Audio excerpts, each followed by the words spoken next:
আরামবাগে পৃথক দুই ঘটনায় ৩ বিজেপি কর্মীকে মারধরের অভিযোগ উঠল তৃণমূলের বিরুদ্ধে। মঙ্গলবার রাতে ঘটনাগুলি ঘটে আরামবাগের মাধবপুর গ্রাম পঞ্চায়েত এলাকার জয়সিংহচক কালুপাড়া এবং গৌরহাটি ১ নম্বর গ্রাম পঞ্চায়েতের বেউর গ্রামে। আহত বিজেপি কর্মীদের নাম সেলিম খান, আব্বাস উদ্দিন খান এবং জাহির আব্বাস খান। সেলিম খান ও আব্বাস উদ্দিন খানের বাড়ি কালুপাড়ায়, অন্যদিকে জাহির আব্বাস খানের বাড়ি বেউর গ্রামে। অভিযোগ, মঙ্গলবার রাতে কালুপাড়া এলাকায় সেলিম খান ও আব্বাস উদ্দিন খান বাইক নিয়ে দাঁড়িয়েছিলেন। সেই সময় তৃণমূল আশ্রিত কয়েকজন দুষ্কৃতী তাদের উপর চড়াও হয়ে বেধড়ক মারধর করে বলে অভিযোগ। অন্যদিকে জাহির আব্বাস খানের দাবি, তিনি বাড়িতে থাকাকালীন একদল তৃণমূল কর্মী তার বাড়িতে গিয়ে তাকে মারধর করে। ঘটনার পর স্থানীয় বিজেপি কর্মীরা আহতদের উদ্ধার করে আরামবাগ প্রফুল্লচন্দ্র সেন মেডিকেল কলেজ ও হাসপাতালে ভর্তি করেন। ঘটনাকে কেন্দ্র করে এলাকায় রাজনৈতিক উত্তেজনা ছড়িয়েছে, যদিও তৃণমূলের পক্ষ থেকে সমস্ত অভিযোগ অস্বীকার করা হয়েছে। শুধু যে বাইকটা দাঁড় করিয়েছি আর এসে ৪-৫ জন টিএমসি ছেলেরা এসে মারধর আমরা এই চেক করি। কোথায় হয়েছে ঘটনাটা? কালুপাড়ায়। হ্যাঁ, মাধবপুর অঞ্চল। কারা মেরেছে, তার নাম ঠিকানা কিছু জানতে পেরেছেন? হ্যাঁ, ওই বাসে আছে, সানু আছে, জাহির আছে, আর শরীফুল আছে। হঠাৎ মারধর করার কারণটা কি? ওরা দাঁড়িয়েছিল, ওরা ভোটের আগে থেকেই আমাদের উপরে একটা হুমকি আমকা দিচ্ছিল। কিছু করে মারেছে দাদা? ওরা ঘুষি মেরেছে, কিছু করে লাঠি দিয়ে মেরেছে, আমাদের পার্টি অফিস ভাঙচুর করেছে, আমার নাম সেলিম খান।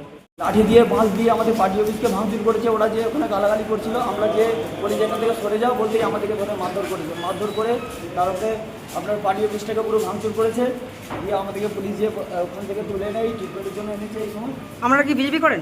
আর যারা মেরেছে তারা ঠিক দিচ্ছিল। মারধর কেন করলো বলতে যদি এটা বলেন, তৃণমূলের হারমাত্রা আজকের ডেটে ভাবছে যে এখনও তৃণমূল আছে, কিন্তু এটা নেই। এটা ওদেরকে ভাবতে হবে। ওদের খুব ভাগ্য ভালো যে আমাদের রাজ্য নেতৃত্ব বা আমাদের রাজ্য সভাপতি আমাদের হাতগুলো বেঁধে রেখেছে। তার মানে এটা নয় যে ধৈর্যর সীমা পার করে দিবে ওরা। কোনো একটা টাইম আসবে, রাজ্য নেতৃত্ব যদি আমাদের হাতগুলো যদি বাই চান্স খুলে দেয় না, তখন এরা পালানোর জায়গা পাবে না।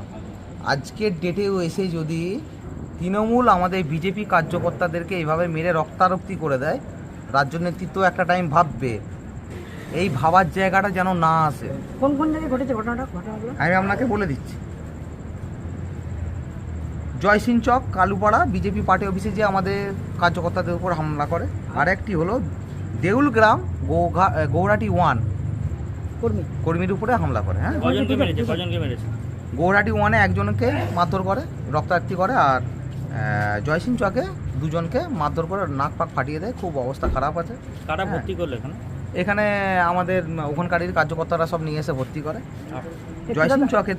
জয়সিংচকে যে যাদেরকে যারা মারধর করে শরীফুল খান, সানোয়ার আলী খান, জাহির খান, বাসেদ আলী খান, ইমরোজ খান,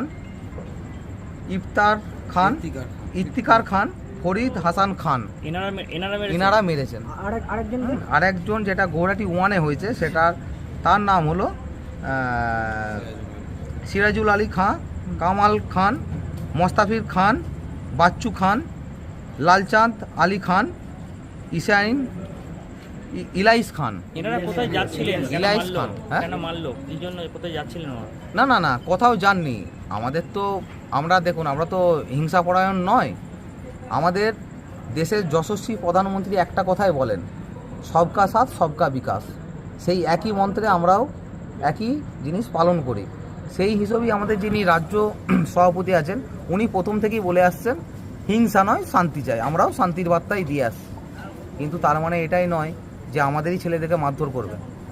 যদি কোনোভাবে আমাদের রাজ্য নেতৃত্ব এই জিনিসটাকে বরদাস্ত আর না করে, তখন এদেরই সমস্যা হবে। এইভাবে থানায় দ্বারস্থ হবে না? অবশ্যই আমরা তো, হ্যাঁ, থানায় অভিযোগ করবো। আমাদের একটু দাদা আমার নামও পড়েছে। আমার নাম সঞ্জীব হেলা, আরামবাগ টাউন এসসি মোর্চার সভাপতি। বিষয়টা তো দেখলেন যে এই ধরনের একটা ঘটনা ঘটেছে। সেটা ঘটনা হচ্ছে যে আজকে 4 নম্বর মণ্ডলে, অর্থাৎ কালুপাড়া আর গৌরহাটি 1 বেউর গ্রাম, মাধবপুর অঞ্চলে এবং গৌরহাটি 1-এর দু জায়গায় অশান্তিটা হয়েছে। আমরা মূলত দেখতে পাচ্ছি যে ভোটের রেজাল্ট বেরোনোর পর থেকে মূলত সংখ্যালঘু এলাকাগুলোতে প্রচণ্ড পরিমাণে গণ্ডগোল হচ্ছে। ওখানকার যে সমস্ত তৃণমূলের কার্যকর্তারা, তারা এখনও হয়তো ভাবছে যে তৃণমূল হয়তো আবার ফিরে আসবে। আমরা ভারতীয় জনতা পার্টির যে সমস্ত কার্যকর্তারা রয়েছি তারা প্রত্যেকে চাইছি যে এলাকা শান্তিপূর্ণ থাক।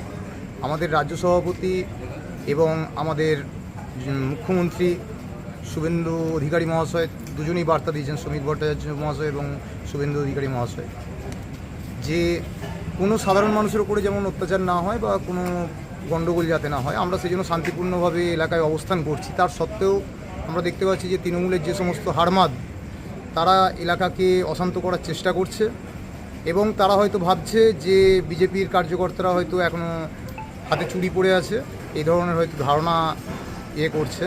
এর জন্যই আমাদের আজকে 3 জন কার্যকর্তার উপর আক্রমণ হয়েছে।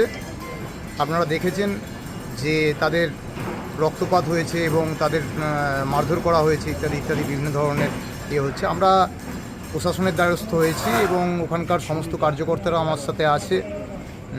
আমরা আইনানুগ ব্যবস্থা নেব এবং আমাদের এমএলএ সাহেবের সাথেও কথা হয়েছে, আমরা সেইভাবে এগোচ্ছি আর কি। আমার নাম হচ্ছে অঞ্জন চক্রবর্তী, 4 নম্বর গ্রামীণ 4 নম্বর মণ্ডলের জেনারেল সেক্রেটারি। কোন গ্রাম এটা গ্রামটা? আমার বাড়ি হচ্ছে কাপসিটি। নিউনুর সোফা সেন্টার, এখানে সমস্ত রকম সোফা পাইকারি ও রিটেলে বিক্রয় করা হয়। সমস্ত সোফা নিজস্ব কারখানায় তৈরি করা হয়। প্রোপাইটার হানিফ হোসেন খাঁ ও রুহুল হোসেন খাঁ, বড়ডোঙ্গল হাটতলা সিনেমা হলের সন্নিকটে, হুগলি। যোগাযোগ 7797170093 এবং 9382003105।